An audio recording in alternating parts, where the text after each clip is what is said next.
kwa Valentina ndabashuhuje. Uyu munsi nateguye igaburo gift z'amasima bita lasanye. Lasanye ni izi ngizi. Turi mu gikoni kwa Valentine kugira ngo duteke igaburo bita lasanye.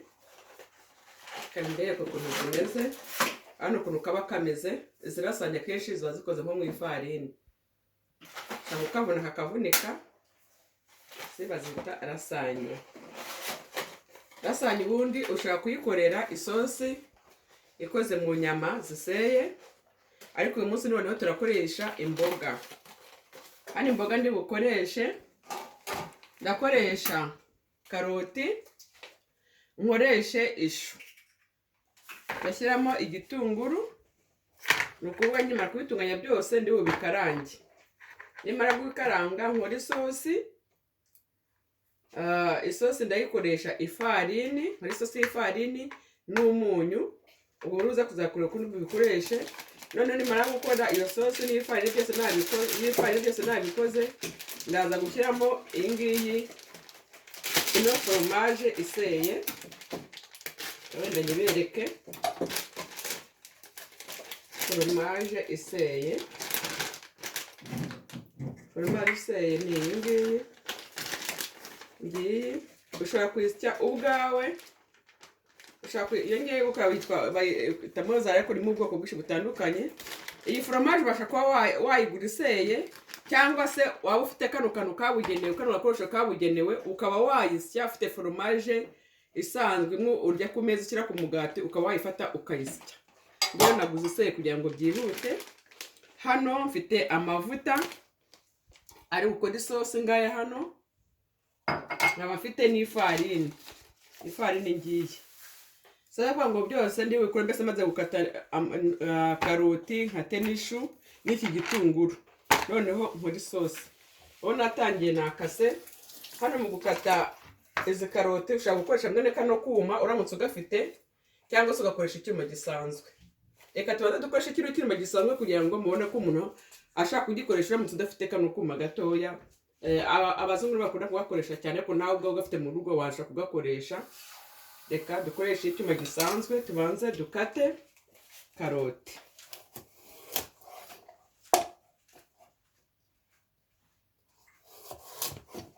Ikaroti ndayikata bisanzwe. Ukuvuga ngo mbere yuko winyikata nabanje kuyiharura. Ubu ngubu mpamvu mpise nkata bisanzwe nuko ngewe deja iharuye, ariko nshaka kubanza nkayiharura. Karoti nkayiharura. Namara kuyiharura nyamaze kuyitorera mbese nyikuyeho kiriya gishwa cy'inyuma. Noneho nkakata, nkakoraho kano gatwe k'inyuma kaba gasigaye, nashyira ahangaha. Kawenda nifakandaga kuyifashisha nshyiramo karoti ziseye. Hano nkashyire utwanda. Igikoni cyanjye mfite hano ni gitoya, ariko ubasha kuba ufite igikoni kinini. Umuntu akoresha igikoni bikurikije n'uko igikoni cye kingana. Igikoni cyanjye rero mfite ni gitoya, ariko ndagikoresha uko kingana, ntabwo ari gito cyane. Ndakata karoti ntoya kugira ngo zize kumfasha kubyara isosi nziza yarasanye.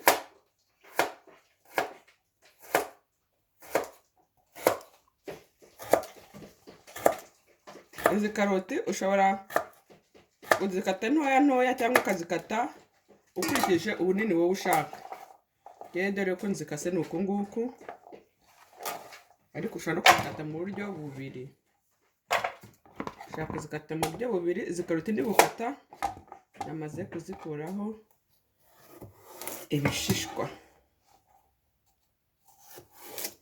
Ubu buryo bundi nibwo ushatse kuvuga noneho wakoresha.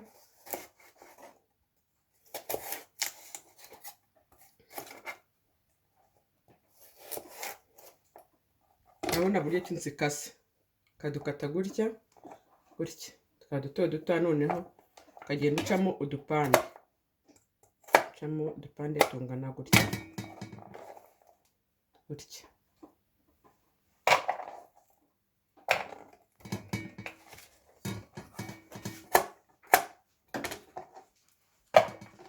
Numva nakomeza gukoresha udupande dutoya kugira ngo ahari byihute.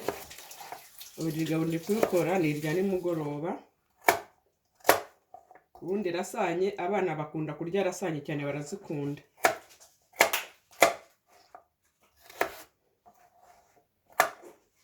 Byiza uramutse ufite abana bato mu rugo rwose rasanye, kandi ni ikiryo kiryoha, abana barabikunda cyane.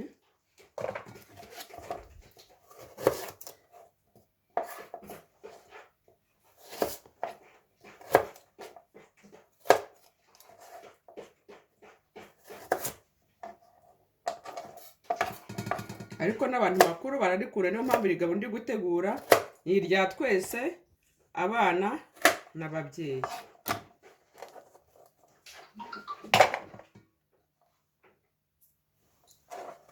Noneho reka nkate n'ishombe, reka buryo cyishe umuntu ayikata, kuko ibi turabiteka byose bivanze, tuze kuza kubikaranga. Kabanze nkate byose mbereke buryo ki bikorwa.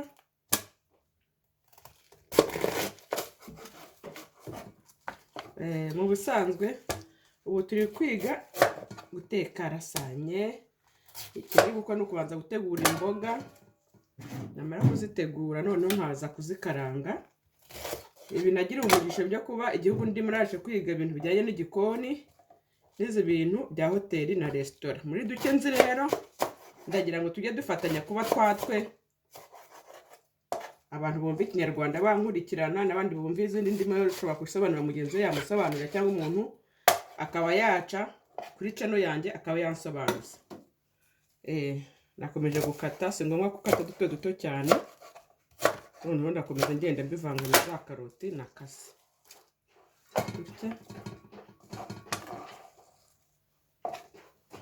Turacyakata, ubundi gukatisha amashu si ngombwa kuyakata mato mato cyane, kuko nakase ishu yoroshye. Ubundi muri Afurika ishu yoroshye zikunda kuhaboneka, ariko ahantu ndari nahaboneka amashu akomeye. Ari amashu akomeye kuyakurika kuri rasanye ntabwo ari byiza, kuko ntabwo aryoha. Nabishyize hamwe byose. Iki gitunguru nacyo ushobora guhita nkitegura wenda mukara uko bikoze, ubundi nkakomeza kubikora mureba uko ndi kubitegura. Aka kantu ndi gukatira uramutse utagafite ushobora no gukatira mu ntoki ukurikije uburyo wenda wowe ubimenyereye, ariko njyewe nitufashe kano kantu kugira ngo kanyorohere kwihuta gutegura iki kiribwa. Ni ikiribwa cyoroshye kugitegura.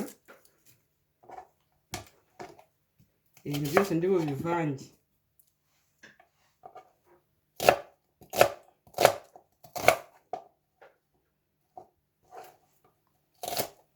Tegura byose mbivangavange. Igitunguru ndaza kwifashisha igitunguru gitoya,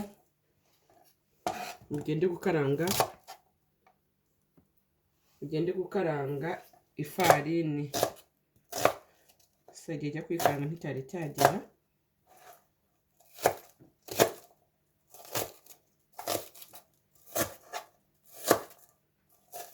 Ubwo muri bubaza kumpa komantere mbese buryo ki mwebwe igaburo mwaribonye nitumara kubitegura. Ndumva nahamagaze, ndaza gukomeza kubereka maze igihe cyo gutegura isosi.